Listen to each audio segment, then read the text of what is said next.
Good afternoon, everybody. Thank you for joining. We're just going to give it maybe another minute, and then we'll go ahead and get started.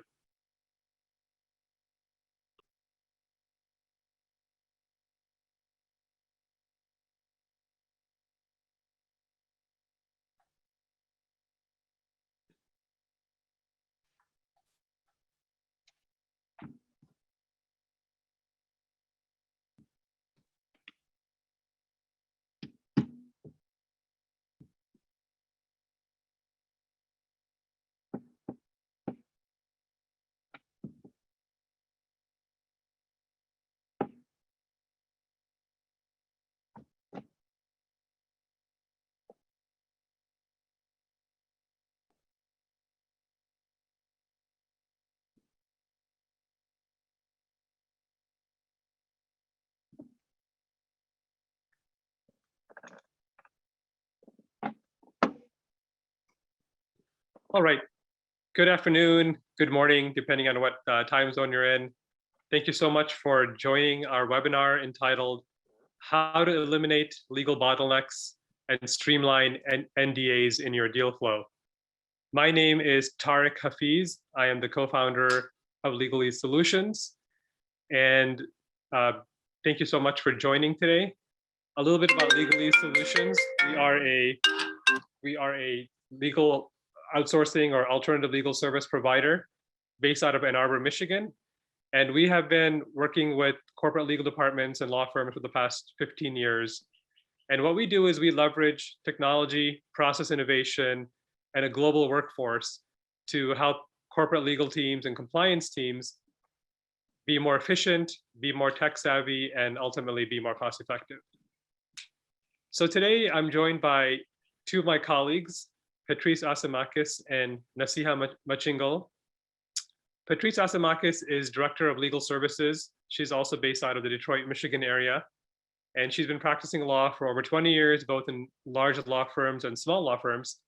And something interesting about Patrice is that she's a lifelong do-it-yourselfer. She's always working on a project, a home improvement project at any given time.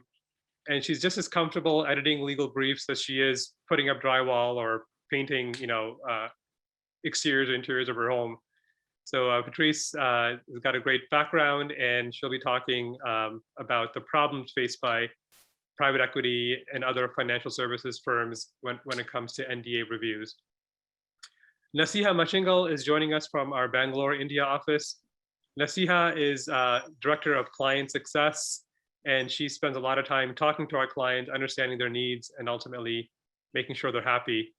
Something interesting about Naseeha is she never sleeps. She works US time, India time, Europe time. And despite her lack of sleep, she's one of the most energetic and positive people I've ever met. And you'll see that in her presentation today. So without further ado, I'm gonna, as far as the goals of the webinar today, we really want you all to get a better understanding of what are the typical problems that are faced by legal departments and teams that are engaged in high volume or regular NDA reviews. What are the pain points? What are the bottlenecks? Then we're going to talk about the automation of NDA reviews. So we'd like to give you an idea of what legal automation is and how that applies to NDA review. And finally, we'll be speaking about a very critical part of that legal automation piece, which is having a repository for your institutionalized knowledge, what we call a playbook. And how do you, what is a playbook? Why is it important? And how do you create one? As far as questions go, if you have any questions as we're speaking, feel free to use the question and answer box and type in your questions. And we are going to reserve some time at the end to answer any questions that are posed by you all. Without further ado, I'm going to go ahead and turn it over to Patrice to talk about the problems that are faced by corporate legal teams. Patrice. Thank you, Tariq, and thank you for that colorful introduction. I'll keep my day job for now. So we work with many clients in several industries, and we have repeatedly seen the same problems when it comes to NDA review. They are simply time, money, risk, and lack of a centralized knowledge base. These factors don't just affect the frontline reviewers, but really everyone and anyone who touches the NDA could have an issue with any of these components. All of these components are equally important and interrelated. So we'll take time first. Time equals a delay. We had one particular client come to us a few years ago. They were operating with a relatively small legal department, but had a large volume of NDAs. And so the GC approached us and said, okay, we have all these NDAs, we're working with a small team, we have a bottleneck when it comes to routine contract review.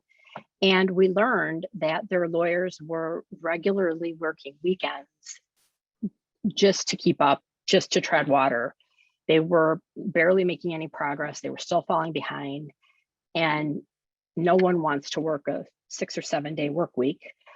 Their turnaround times weren't getting any shorter. The legal team continued doing more and more with fewer and fewer resources. And they found that their work time was focused on higher revenue generating tasks. And the NDAs, which were routine and voluminous, kept getting relegated to the back burner.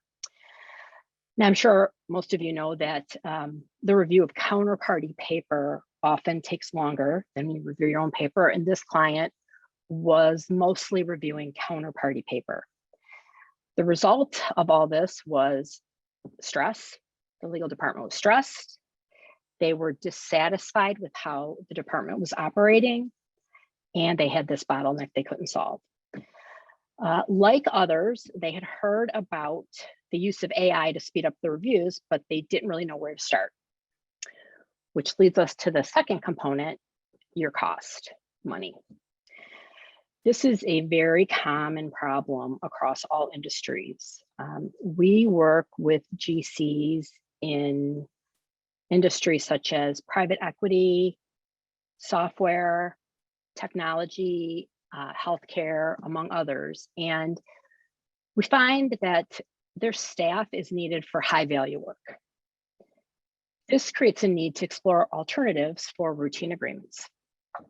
NDAs are typically one of those routine agreements. Of course, these companies have outside counsel.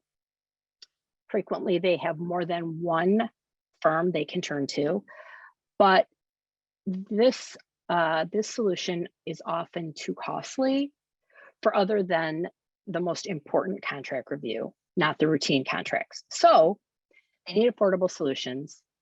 There are many solutions out there, but the solution to your cost problem cannot come without a quality guarantee because that's not going to solve anything. So implicit in the money component is quality, which takes us to risk. A different client that we brought on board about 1.5 years ago is a PE firm. This firm had about 3 or 4 concurrent deals going on at any time, and each deal had 30 or 40 NDAs attached to it. So there's lots going on.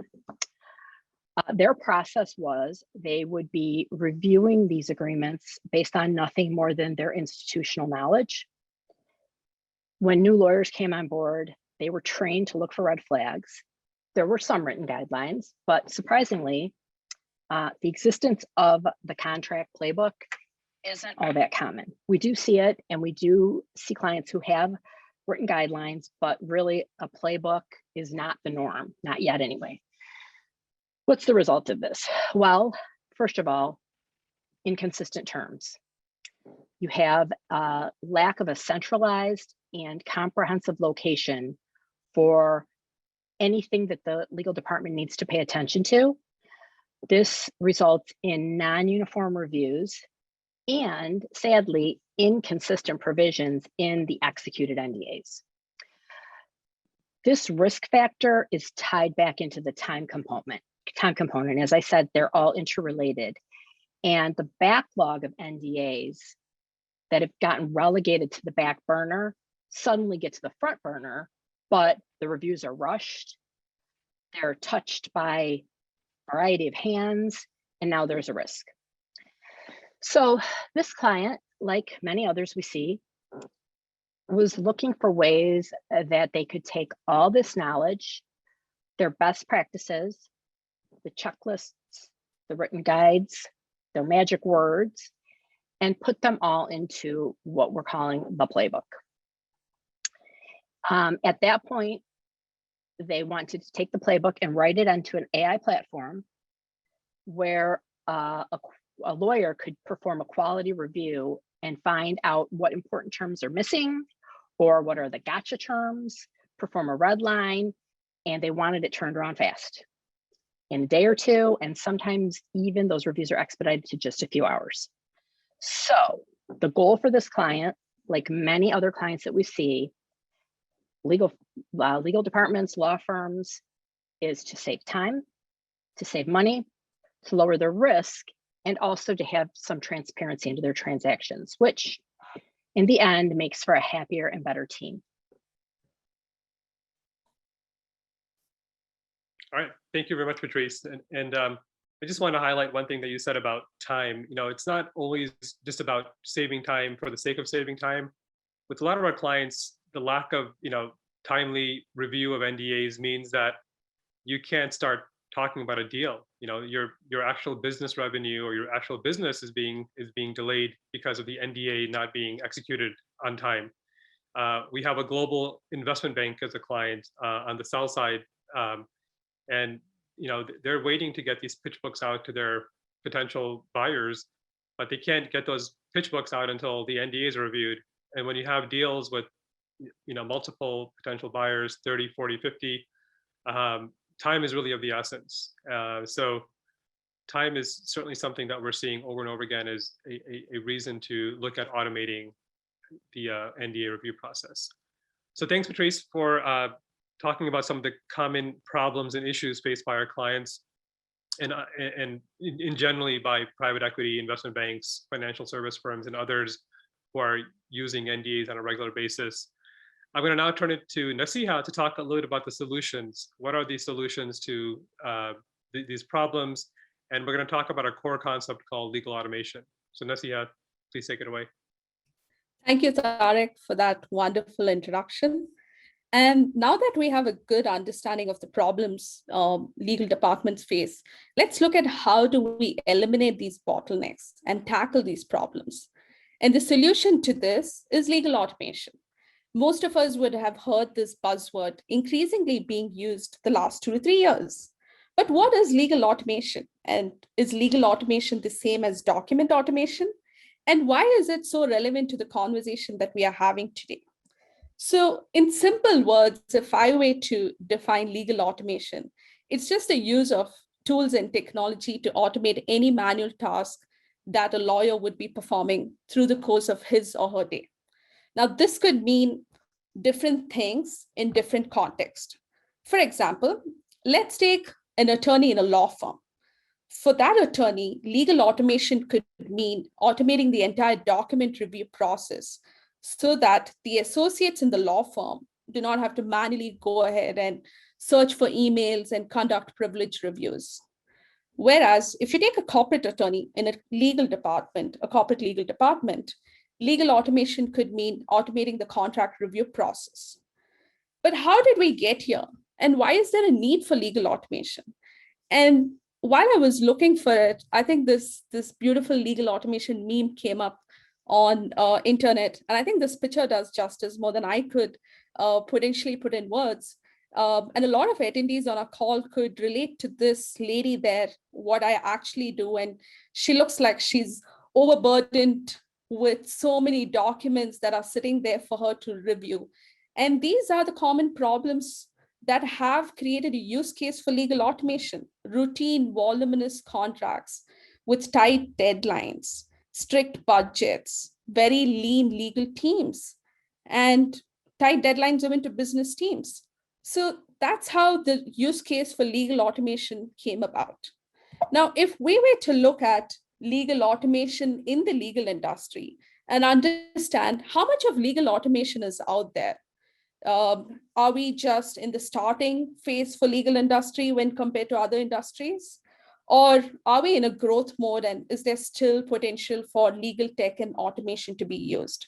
I think the answer would be latter. There is a lot of potential for legal technology and automation to continue happening in the legal tech industry.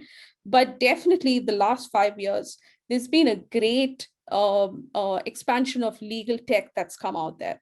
This hype curve that looks like a potential hype curve that a legal or law firm department would take in its journey in terms of being a workflow automation or legal automation expert kind of shows you the different processes in a legal department that can be automated.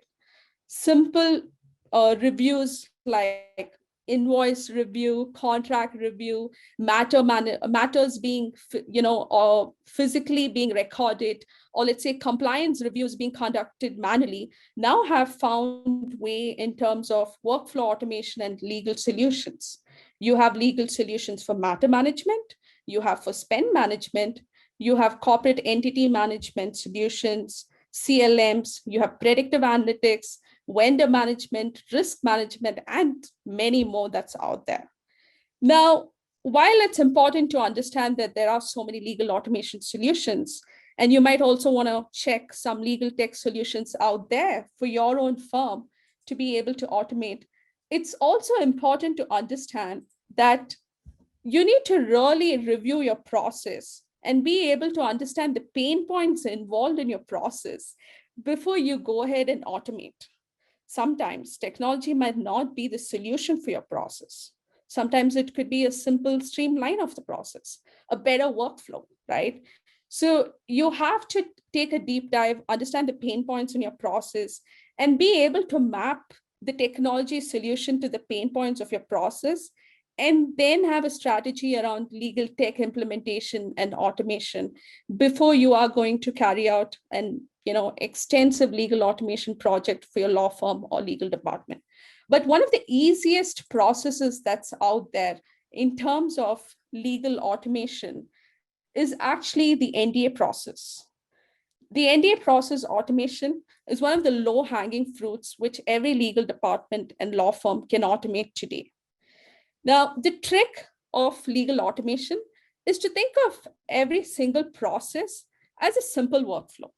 Let's take this, for example, okay? The first step in your NDA process automation is going to start with the business team requesting the NDA to be reviewed. You then create a playbook. Once you have that playbook created, you're going to apply the guardrails of your playbook to review that NDA, which the business team is requesting for. Once you have applied the guardrails, you're going to send out the NDA to the counterparty. Now, with your counterparty, you probably might engage in multiple rounds of negotiation. So you go back and forth as part of your negotiation process, and then you have your NDA executed. Now, once your NDA is executed, you can store and report this NDA for analytics purposes. Now, here's the big idea. All the green steps in this process can be automated, or rather, should be automated. And all the red steps in this process are actually steps where an attorney, or what we call as human layer, or I love calling it human intelligence, comes in. Even the red steps in this process can be made better and streamlined if you have a great process workflow in terms of how the playbook's created, how do you negotiate with your vendors. So the use of artificial intelligence as well as the human intelligence is going to give you a very streamlined NDA process automation, which is one of the easiest workflows out there to automate. Now, I'm going to also take a little time to elaborate on the green steps and what are the automation that's out there in terms of legal solutions. Now, for business teams to request an NDA, most of them do it manually today, or sometimes just call their legal teams and say, hey, I need this NDA reviewed, or can you get me an NDA to start this deal process? There could be a contract request center where there could be a standard template for an NDA created so that the creating playbook is a streamlined process which we are going to elaborate on in our third part of this webinar today, applying guardrails is something a lot of AI technology can do today in terms of just taking the provisions of your playbook, giving you a red line copy of your NDA. And execution of an NDA, there is a lot of technology solutions out there. You all might have heard of DocuSign, which is a great execution platform for NDAs. And then to store and report NDAs, you have plenty of contract lifecycle management solutions with a lot of features, right from being able to do reporting as well as analytics on your NDAs. So what are the benefits of your NDAs? And what is the benefit of automating this entire process? I think the benefit to a legal team is immense because you're getting time back now to concentrate on revenue generating tasks, business and strategic decisions for your company, rather than being like the girl in that picture and burying yourself in a lot of paperwork and doing NDA reviews. You're also getting a consistent management of risk because you have a streamlined playbook. There's greater control, visibility, and transparency into your process because you're leveraging data and analytics as part of this process as well. And overall, this leads to a better client experience in terms of responding back to your internal stakeholders or external stakeholders as well. All right, thank you, Naseeha, for talking about legal automation. And just like you mentioned, there's so many solutions out there that are both tech-based solutions, and there's also service-based solutions that can add to the process. I think that the key takeaway here is creating an approach and developing a streamlined process is what's going to get you that efficiency and those cost savings. And everything we're talking about today is completely doable internally within your own legal team. It's something that you can do with a partner. It's something you can do with a legal tech partner or a service partner. But ultimately, these are all things that you can also just do internally within your own legal department. So with that, I'd like to speak a little bit about playbooks. As you've noticed, both from Patrice's presentation and Naseeha's presentation, the word playbook's been used quite a bit. And I'm sure most of you know what a playbook is. You know, Patrice reminded me that the origin of the word playbook probably comes from football and, you know, sort of having that offensive and defensive playbook to call plays in a football game. But in a legal context, a playbook is really a repository of institutionalized experience and knowledge of your legal team.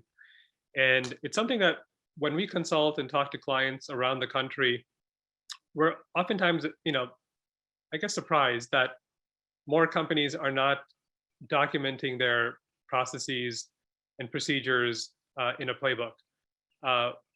This is oftentimes the scenario is there's one or two lawyers who have been negotiating and reviewing NDAs for 15, 20 years. They're great at it. They know everything that there is to know about their NDA review process. However, there are one or two people, and you know those one or two people might retire, they might leave for another opportunity. And how do you make sure that you don't lose all that knowledge with someone leaving the organization? So a playbook is extremely important for documenting and institutionalizing your core experience and knowledge that your key employees have in their heads.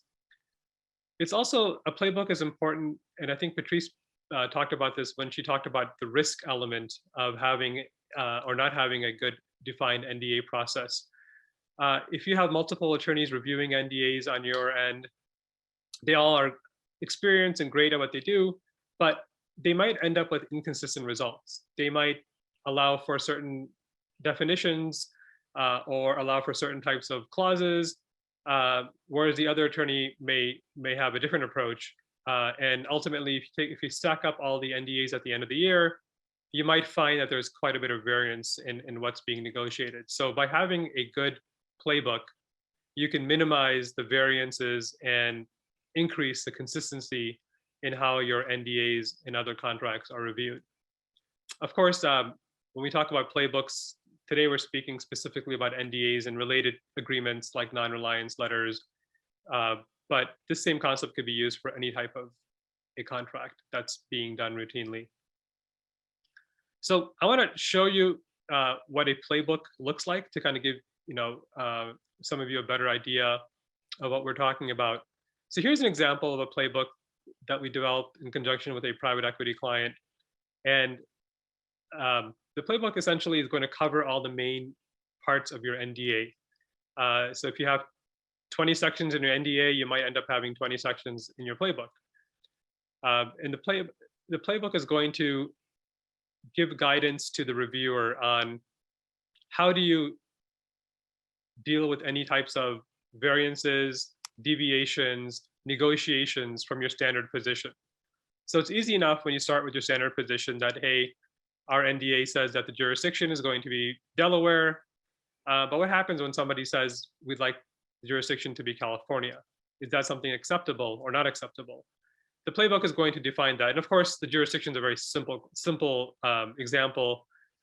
A good playbook is going to cover all the provisions of your NDAs. So some of the things that we see on a regular basis that are negotiated quite often are non-solicitation, non-interference, the definition of representatives. Can a representative include a financing source? Can a representative include a limited partner? So you can get as detailed and nuanced, and in fact, you should be as detailed and nuanced as needed for your particular business. The playbook can also cover different types of NDAs. So you might have NDAs relating to your standard due diligence. You might also have NDAs related to a different line of business, in this example, real estate. So your playbook can actually encompass different variations of your NDA and different guidance based on what type of NDA is being reviewed. At a very basic level, as you can see on the screen, you want to give guidance to your reviewers on what are the guardrails, what deviations can you accept from your standard position, and just as importantly, at what point can you accept those deviations? You want to make sure that during your initial round of negotiations, you stand firm on certain points, but on second or third round negotiations, you might be willing to concede on some of those points to get to execution. What is the standard language that you want to use when negotiating these NDAs? What are the standard comments you want to put on your red lines?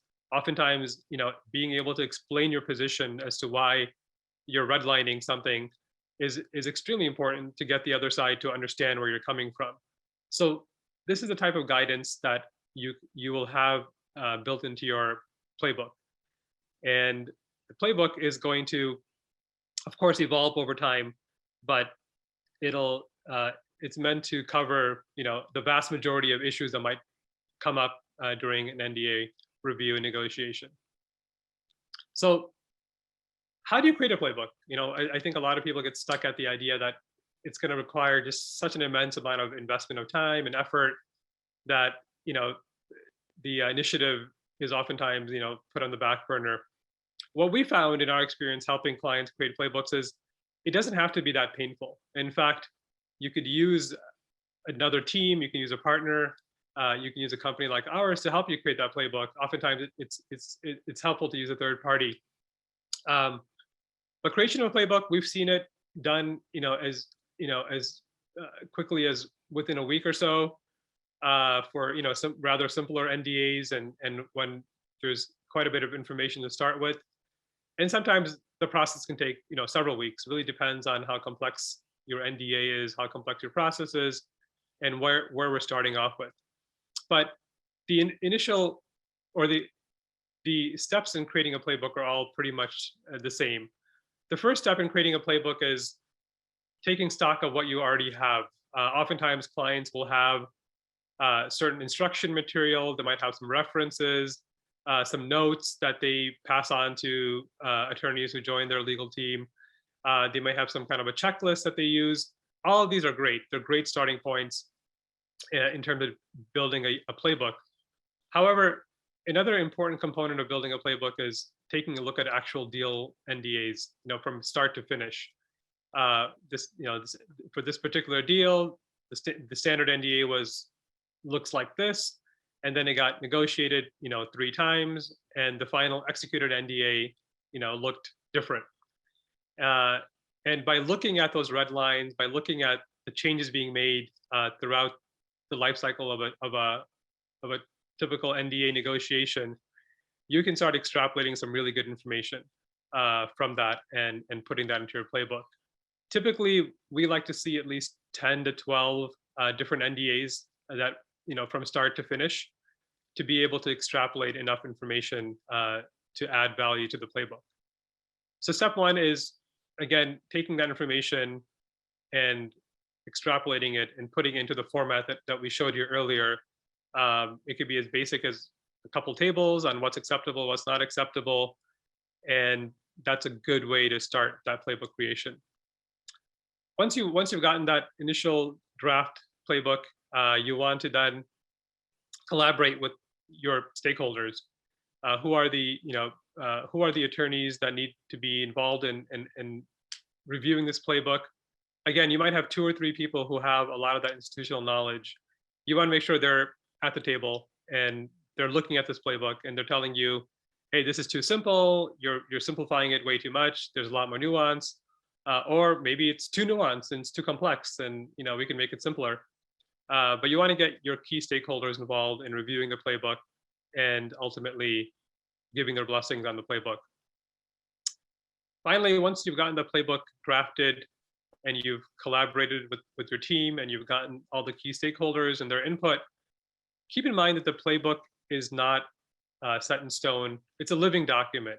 And the more you use it, the more you're going to see ways to improve it. You're going to see deficiencies in it, and you're going to continuously improve that playbook. So the playbook we've seen, in many of the deals that we're involved in, it's definitely very useful at the outset, but it starts to get even that much more useful, as the project commences and as we're reviewing more and more NDAs per that playbook. So again, the playbook is a living document. It's going to get better. It's going to get added to over time. Now, again, with the playbook, just the 2 takeaways. One is the playbook's going to help you get that institutional knowledge in one central repository. It's going to help you with that knowledge management, which is a key component of having a legal department that is sustainable and can survive the departure of key people. And secondly, the inherent value of a playbook is having that consistency, having that ability to make sure that the NDAs are being reviewed as consistently as possible. So with that, I'm going to turn it back to Naseeha to field any questions that we might have from the audience. Thank you, Tariq, for that insightful, presentation walkthrough of a playbook. And I'm back not to cry alone, but to kick off Q&A. So attendees, please, send over your questions by using the Q&A option that's on your Zoom screen in the bottom left. While you're doing that, we have received a couple of questions as part of the registration process. So I'm going to kick off the Q&A here. And I must say, we've got some really interesting questions. So the first one is, what is the role of artificial intelligence in review of NDAs? And how does that help with the process? Patrice, you want to take this question? Sure, Naseeha, that's a great question. So AI, artificial intelligence, what does that mean? Well, in substance, we are talking about algorithms and machine learning, which are nothing more than instructions or rules that are carried out mechanically to produce a result. These tools can be used to analyze data and obtain information. And the more the tools are used, the more the tools learn from the human user. Therefore, the term machine learning. And then the better they get. The way these are applied in the context of a contract playbook is that the rules from custom playbooks are written into the algorithms that will be reviewing the NDA. Then the algorithms read the NDA, flag the important terms, flag concepts for human review. Also, we'll also let you know what concepts should be included but are not. And essentially, I like to think of it as an autopilot and a human pilot, the AI being the autopilot. You need both. You want a human pilot and an autopilot. And as you mentioned, human intelligence and artificial intelligence, the same concept. You know, the autopilot will get you halfway there, but you still want the pilot to fly the plane. And in this case, the AI will definitely get you a good deal of the way there. And then the human will complete the trip for you.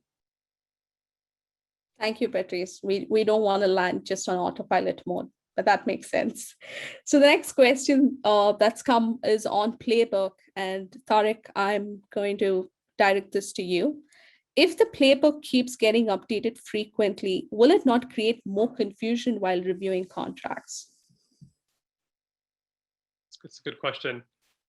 I don't think so. And the experience that we've had is, the playbook is not being updated for the sake of updating it. It's being updated for catching things that may have been missed when the playbook was initially drafted. Certain situations, it often happens that you can have the best playbook in the world, and then you get that one counterparty that asks for something that has never been asked before. So you want to be able to account for that, because that one person might exist in other deals as well. So the playbook is being edited, modified, and changed. Not so much, we're not reversing course on sort of what's acceptable or what's not acceptable, but you're adding, scenarios to the playbook that may not have been considered when it was first being drafted. Okay, moving on to the next question, and we have a couple of them that's coming on. Almost all of our NDAs are on counterparty paper and with specific business nuances. Does this process of legal automation and playbook creation still work? Do you want me to take that, Naseeha? Sure, go for it. Also a really good question. Look, legal automation is a step in the right direction. It's going to help you save time, save money. It's not going to necessarily, and Naseeha, as you showed in your presentation, you're still going to have a few of those red boxes that are going to require an attorney's, judgment. It's going to require some specific intervention into the process. That being said, as a whole, or on the whole, you're going to automate as much of it as you can, and save that time and increase that efficiency. Answer the question specifically, yes, playbooks can definitely be used for counterparty paper. In fact, for many of our clients, they're exactly in that position. If you're a private equity or VC, you're looking at third-party paper. You're looking at the paper of the counterparties who are looking for investments, and the playbook is still going to help you review these NDAs to make sure that you're not being dragged into a non-interference clause that's going to affect your other business. You're not being dragged into a jurisdiction that you don't want to be in if the deal ever goes sour. So absolutely, a playbook can be very helpful when reviewing counterparty paper. And sort of going back to what Patrice is talking about, there's quite a few AI platforms out there that help you review counterparty paper to at least give you that initial understanding of what's in the document. And I find that really useful because, oftentimes you might characterize a certain term in your contract as a non-solicitation, but in a counterparty, it might come in as in their non-compete section. So having a good AI technology can help identify, hey, this provision, although it's coming under a non-compete, is actually a non-solicit. You might want to take a look at that and make sure that that's okay with you. So technology here could be a great way to also review counterparty paper. Thanks, Tariq. We're going to take one last question as we're coming on top of the hour. I think that this one's interesting. It is about the analytics and automation. So I'll take this. So the question is, you mentioned analytics and automation. Can you elaborate on the kind of analytics you get from NDAs? Again, great question. And, sometimes I think it's taken for granted that there's no analytics in NDAs, but over the years, when we have worked on these NDA projects across different clients, There are key elements that you can get from an NDA, which when we have presented on dashboards, clients have asked us, really? That's from our NDA? So these could be even simple data points like, how many of your NDAs have governing law, let's say as Michigan as the first option, and how many of them kind of negotiated and settled at Delaware? That could be a good data point for you to know. There's another one, which is as simple as how many of them are unilateral NDAs, how many of them are mutual NDAs, which is very simple to pull. But getting into the nitty-gritties of analytics that you can get from NDAs, how many of your NDAs had non-solicitation clause, and how many of the times was the counterparty pushing back on that? And you can start getting percentages that the amount of times we've had pushback on non-solicitation in terms of negotiation was 55% or 52%.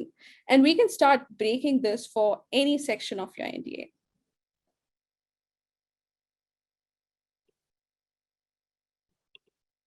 Okay, So I think we're at the end. Yeah, I think we're at the end here. Naseeha and Tariq, if it's okay with you and we don't have any other questions, I'd like to close out this session. Thank you everyone for your time and participation today. A recording will be available as soon as it populates. If anyone wants any more information or has further questions, we'll be happy to chat. Our contact information will be in the email with the webinar recording link. And we certainly hope that you found this presentation useful, and good luck in all your NDA negotiations. Bye-bye. Thank you. Thank you. Bye.